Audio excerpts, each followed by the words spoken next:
की शुरुआत होती है एंगस नाम के एक लड़के से, जैसे उसकी माँ ने समुद्र में तैरने भेजा था, लेकिन उसने समुद्र किनारे चुपचाप बैठकर समय गुजारने का फैसला किया। तभी अचानक उसकी नजर पानी में डूबे एक बड़े से अंडे पर पड़ी, तो उसने अंडे को पानी से बाहर निकाल लिया। वो उसे गौर से देख ही रहा था कि तभी उसकी माँ ने वहाँ आकर उसे घर वापस चलने को कहा। तब एंगस ने तुरंत उस अंडे को अपनी बाल्टी में छुपा दिया और अपनी माँ एनी के साथ चल दिया। एनी उस पर गुस्सा हो रही थी क्योंकि एंगस ने तैरना तो दूर पानी में उतरने की कोशिश भी नहीं की। पूरा सूखा पड़ा है, तू कुत्ते जो बोलती हूँ वो करियो मत। खैर एंगस ने कुछ नहीं कहा और जैसे ही वो घर पहुँचे तो वो सीधा वर्कशॉप में घुस गया। जल्द ही उसकी बहन क्रिस्टी घर वापस आई और उसने एनी से पूछा कि आज एंगस ने समुद्र पर क्या किया। तो एनी ने उसे भी बता दिया कि हमेशा की तरह अकेला बैठा रहा और क्या किया। वहीं दूसरी ओर एंगस वर्कशॉप में अपना सामान रख रहा था। ये वर्कशॉप असल में उसके पिता चार्ली की हुआ करती थी। चार्ली इस वक्त फौज में भर्ती होकर अपने देश के लिए युद्ध लड़ रहा था। एंगस अपने पिता को याद करते हुए उनकी तस्वीर देखने लगा और फिर उसने कैलेंडर में देखा कि चार्ली घर वापस कब आएगा। इसके बाद उसने समुद्र में मिला वो अंडा निकाला और उसे धोकर उसकी ऊपरी परत उतार दी। उसमें से चमकदार नीला रंग देखकर उसे काफी हैरानी हुई। इससे पहले कि वो अंडा टूटता, एनी ने उसे आवाज देकर बुला लिया, तो उसे अंडे को वहीं छोड़कर घर की ओर भागना पड़ा। उस रात अचानक जोरदार बारिश होने लगी तो एंगस डर गया कि शायद वो अंडा वर्कशॉप में सुरक्षित नहीं है। वो तुरंत बारिश में भागता हुआ वर्कशॉप में जा पहुंचा, लेकिन अंडा तो पहले ही टूट चुका था। उसने आसपास देखा कि अंडे में से क्या निकला, तो उसे एक अजीबोगरीब जानवर दिखाई दिया। उसने जानवर के करीब जाकर उसे छूने की कोशिश की तो जानवर उसे काटने को आया। तब एंगस को एहसास हुआ कि शायद इसे भूख लगी है। अब वो फटाफट उसके लिए कुछ खाने को लेने गया, जिसके बाद वो जानवर थोड़ा शांत हुआ। अब एंगस उसे प्यार से खाना खिला रहा था तो एनी ने एक बार फिर उसे आवाज देना शुरू कर दिया, जिसके बाद बेचारे एंगस को ना चाहते हुए भी वापस जाकर सोना पड़ा। फिर अगली सुबह एंगस की आंख खुली तो उसने देखा कि फौजियों की एक टोली उनके घर आ पहुंची थी। वो एनी और क्रिस्टी के साथ उनसे मिलने गया तो उनकी मुलाकात कैप्टन हैमिल्टन से हुई। हैमिल्टन ने कहा कि खबरों के मुताबिक दुश्मन फौजी समुद्र के रास्ते देश में घुसपैठ करने की कोशिश कर सकते हैं, इसलिए उसकी फौजियों की टीम उनके घर पर ही रुककर दुश्मन से मुकाबले की तैयारी करेगी। इसके बाद उसके फौजी घर में सामान लाकर अपने काम की जगह बनाने में जुट गए। तब एनी ने क्रिस्टी और एंगस को अपने कमरे में वापस जाने को कहा। खैर बाद में एंगस लाइब्रेरी गया ताकि वो इस अजीबोगरीब जानवर के बारे में कोई किताब ढूंढ सके। जैसे ही उसे किताब मिली तो वो सीधा वर्कशॉप पहुंचा, लेकिन वहाँ सब कुछ उथल पुथल हो चुका था और वो जानवर चार्ली के जूते चबाने की कोशिश कर रहा था। एंगस समझ गया कि उसे भूख लगी है, इसीलिए वो किचन में खाना लेने गया, लेकिन वहाँ उसे फौजियों के बावर्ची सार्जेंट स्ट्रंक ने रोक दिया और कहा कि उसे यहाँ आने की इजाजत नहीं है। एंगस ने कहा उसे थोड़ा खाना चाहिए, लेकिन स्ट्रंक ने उस पर ध्यान नहीं दिया। फिर एंगस ने उससे पूछा कि क्या वो किचन का कूड़ा फेंकने जा सकता है। ये सुनकर श्रंक तुरंत राजी हो गया और फिर एंगस ने अपने नए दोस्त को रसोई का बचा खुचा सारा खाना खिला दिया। उसे खाते हुए देखकर एंगस को बेहद खुशी हुई और उसने इस जानवर का नाम क्रूसो रखा। इसके बाद उसने इस जानवर के बारे में पढ़ना शुरू किया, लेकिन उसे कोई खास जानकारी नहीं मिल पाई। कुछ ही देर में क्रूसो सारा खाना चट कर गया तो एंगस ने कूड़ेदान को पानी से भर दिया ताकि क्रूसो उसमें मजे से तैर सके। वहीं दूसरी ओर हैमिल्टन अपने आदमियों को दुश्मनों के हमले के लिए तैयार कर रहा था। वो चाहता था कि वो हर पल हमले का सामना करने के लिए तैयार रहे। उधर एंगस क्रूसो को वर्कशॉप में अकेला छोड़कर वापस आ गया ताकि एनी को उस पर शक न हो जाए। लेकिन बाद में हम देखते हैं कि लुइस नाम का एक आदमी इस शहर में आया। फिर वो एनी से मिलने पहुंचा जो उस वक्त वर्कशॉप में थी। उसने कहा कि वो इस वर्कशॉप में काम करना चाहता है। उस आदमी के काम मांगने पर एनी ने कहा कि उसे सारी वर्कशॉप साफ करनी होगी, तो लुइस तुरंत काम में जुट गया। इस दौरान उसने वो कूड़ादान भी वर्कशॉप से बाहर निकाल दिया जिसमें एंगस ने क्रूसो को छिपाया था। एंगस ने जैसे ये देखा तो वो तुरंत लुइस को रोकने के लिए दौड़ा, लेकिन क्रूसो तो वहाँ था ही नहीं। तब एंगस ने लुइस से पूछा कि वो है कौन और वर्कशॉप में क्या कर रहा है। एंगस ने कहा कि ये उसके पिता की वर्कशॉप है और वो युद्ध से जल्द ही वापस लौटने वाले हैं। इस पर लुइस ने कहा कि देख भाई, तेरा बाप वापस लौट के जो चाहे वो कर सकता है, लेकिन जब तक वो वापस नहीं आते तब तक वो ही इस वर्कशॉप का मालिक है। ये सुनकर एंगस वहाँ से बाहर आ गया और क्रूसो को ढूंढने लगा। हम देखते हैं कि क्रूसो एंगस के घर में घुस आया था और उसे देखते ही स्ट्रंक का कुत्ता चर्चिल उसके पीछे दौड़ने लगा।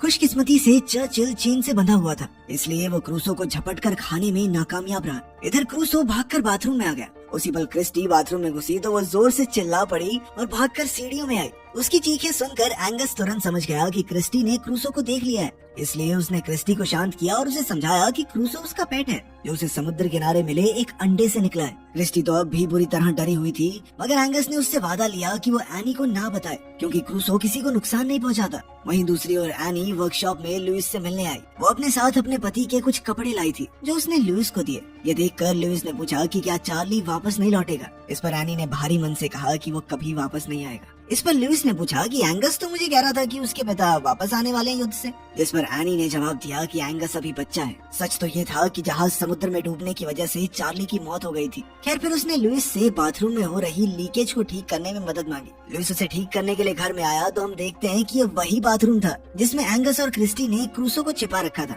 जैसे ही लुइस ने दरवाजा खटखटाया तो उन्होंने उसे अंदर आने से रोकने की कोशिश की, मगर काफी देर बाद भी जब वो बाहर नहीं आए तो लुइस ने कहा कि वो एनी से उनकी शिकायत करेगा। आखिरकार क्रिस्टी ने मजबूरन दरवाजा खोला।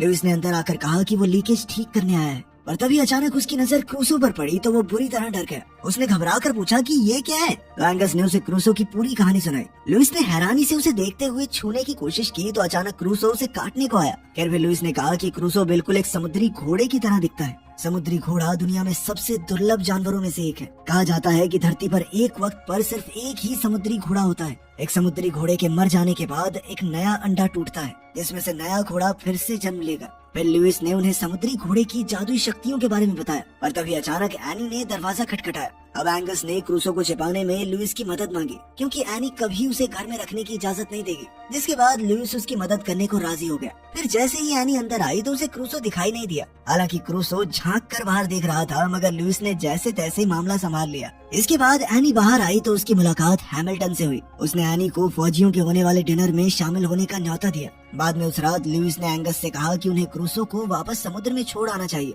क्योंकि वही उसका असली घर है। लेकिन एंगस इसके लिए हरगिज राजी नहीं था। उसने कहा कि क्रूसो की असली जगह सिर्फ मेरे साथ ही है। जल्द ही घर पर फौजियों का डिनर शुरू हो गया। तब एंगस को क्रूसो को बाथरूम में छोड़कर किसी काम से जाना पड़ा और वो गलती से दरवाजा बंद करना भूल गया। मौके का फायदा उठाकर क्रूसो एक बार फिर से भाग निकला। उधर स्ट्रंक के कुत्ते चर्चिल को क्रूसो की सुगंध आ गई तो वो पागलों की तरह उसे ढूंढने लगा। जैसे ही उसे क्रूसो दिखाई दिया तो वो पूरे घर में उसका पीछा करने लगा। इसी दौरान वो डिनर टेबल पर चढ़ गए और सारा डिनर बर्बाद हो गया। हालांकि बाकी सबको सिर्फ चर्चिल ही दिखाई दिया। बेचारे चर्चिल की बढ़िया कुटाई होगी आज। इधर क्रूसो दौड़कर सीधा बाहर के फवारे में कूद गया, जहाँ उसे खाने को कई मछलियाँ भी मिल गयी। उधर एंगस चारों तरफ क्रूसो को ढूंढ रहा था। तभी लुइस ने उसे घर वापस जाने को कहा, क्योंकि डाइनिंग टेबल पर जो हुआ उस वजह से एनी काफी परेशान थी। लुइस ने उसे भरोसा दिलाया कि वो क्रूसो को ढूंढकर सही सलामत घर वापस ले आएगा। तब एंगस वापस घर चला गया और काफी ढूंढने के बाद लुइस को फवारे के पास क्रूसो मिल गया, लेकिन अब वो पहले से काफी बड़ा हो चुका था। लुइस तुरंत एंगस को बुलाकर लाया और जब एंगस ने क्रूसो को देखा तो वो भी समझ गया कि अब क्रूसो को वापस समुद्र में छोड़कर आने का समय आ चुका है। फिर उन्होंने क्रूसो को ट्रक के पीछे डाला और समुद्र की ओर निकल पड़े। खैर जल्द ही वो समुद्र किनारे पहुंच गए और आखिरकार उन्होंने क्रूसो को पानी में छोड़ दिया। क्रूसो से जुदा होकर एंगस बेहद उदास था,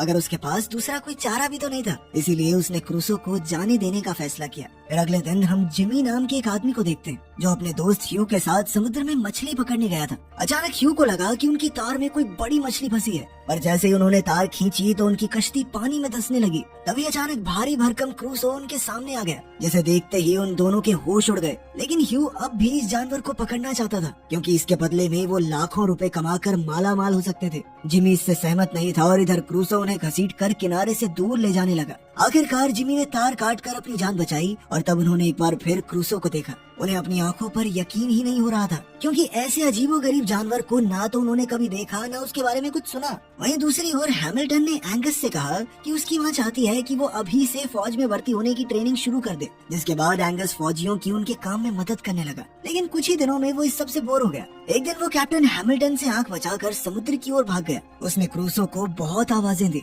मगर वो कहीं दिखाई नहीं दिया। तब वो एक कश्ती में बैठकर खुद उसे ढूंढने निकल पड़ा। कुछ ही देर में क्रूसो पानी से निकलकर उसके सामने आया और उसका इतना बड़ा रूप देखकर एंगस हैरान रह गया। इसके बाद वो कूदकर अपने इस खास दोस्त की पीठ पर बैठ गया। हालांकि वो काफी ज्यादा डरा हुआ था, पर क्रूसो ने उसे समुद्र की सैर करवाई, जिसमें उसे बहुत मजा आया। जब क्रूसो एंगस को किनारे पर वापस छोड़ने आया तो उस वक्त स्ट्रंक का कुत्ता चर्चिल भी वहाँ मौजूद था और उसे क्रूसो की सुगंध आ गई। स्ट्रंक भी चर्चिल के साथ ही था, इसलिए जब चर्चिल किनारे की ओर भागा तो वो भी वहाँ पहुँच गया। उसने क्रूसो जैसे बड़े अजीबोगरीब जानवर को पहले कभी नहीं देखा था। वो चाहकर भी अपनी आंखों पर यकीन नहीं कर पा रहा था। इधर रात को एंगस ने क्रिस्टी और लुइस को अपनी समुद्र की सैर के बारे में बताया, जिसे सुनकर वो दोनों काफी खुश हुए। वहीं बाहर से एनी ने उन्हें हंसते हुए देखा और वो वापस जाने लगी। तभी लुइस ने उसे देख लिया और वो भी उसके पीछे गया। तब एनी ने लुइस का शुक्रिया अदा किया, क्योंकि आज उसकी वजह से उसने अपने बच्चों को इतने समय बाद खुलकर हंसते हुए देखा। इस पर लुइस ने हंसकर उसकी बात को टाल दिया। वहीं दूसरी ओर हम देखते हैं कि जिमी ने जॉक नाम के एक रिपोर्टर को समुद्र में मिले उस अजीबोगरीब जानवर के बारे में बताया। इसके बारे में सुनकर जॉक ने सोचा कि इसके जरिए वो शहर में इन्वेस्टर्स को ला सकता है,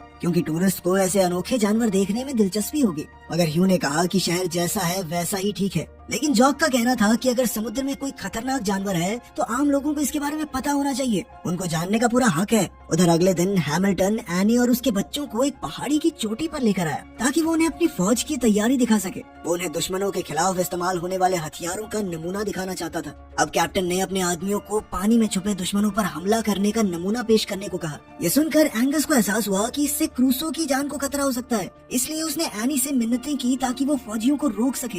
एनी को समझ नहीं आ रहा था कि वो क्या कह रहा है और उसने एंगस को चुपचाप खड़े रहने को कहा। तब क्रिस्टी ने एनी से कहा कि एंगस सच कह रहा है, मगर एनी ने उसकी बात भी नहीं मानी। इधर फौजियों ने पानी में हमला करना शुरू कर दिया और उधर क्रूसो बुरी तरह डर गया। वो बहुत मुश्किल से इन जानलेवा हमलों से बचने की कोशिश कर रहा था। उधर जिमी और जॉक आज क्रूसो की तस्वीर लेने के लिए समुद्र किनारे पहुंचे हुए थे, मगर वो क्रूसो की एक भी झलक न पा सके। तब उन्होंने क्रूसो का नकली पुतला बनाकर तस्वीर खींच ली और अगले दिन के अखबार में भी छाप दी। कुछ दिन बाद जब श्रंक ने अखबार पढ़ा तो उसे याद आया कि वो वही भयानक जानवर है जिसे उसने समुद्र किनारे देखा था। तब श्रंक और बाकी कुछ फौजियों ने मिलकर क्रूसो को ढूंढ निकालने का फैसला किया। उस रात क्रिस्टी एंगस के कमरे में गई और फिर वो दोनों लुइस के साथ घर से भाग निकले ताकि वो देख सकें कि क्रूसो सही सलामत तो है। जैसे ही वो समुद्र किनारे पहुंचे तो एंगस ने क्रूसो को आवाज दी। पहले तो क्रूसो बाहर नहीं आया, मगर जब वो आया तो जंगली और बेकाबू सा हो चुका था। उसने एंगस को भी नहीं पहचाना और उसे खाने की कोशिश की। ये देखकर एंगस और लुइस हैरान रह गए, क्योंकि उन्हें समझ नहीं आ रहा था कि ये सब क्या हो रहा है।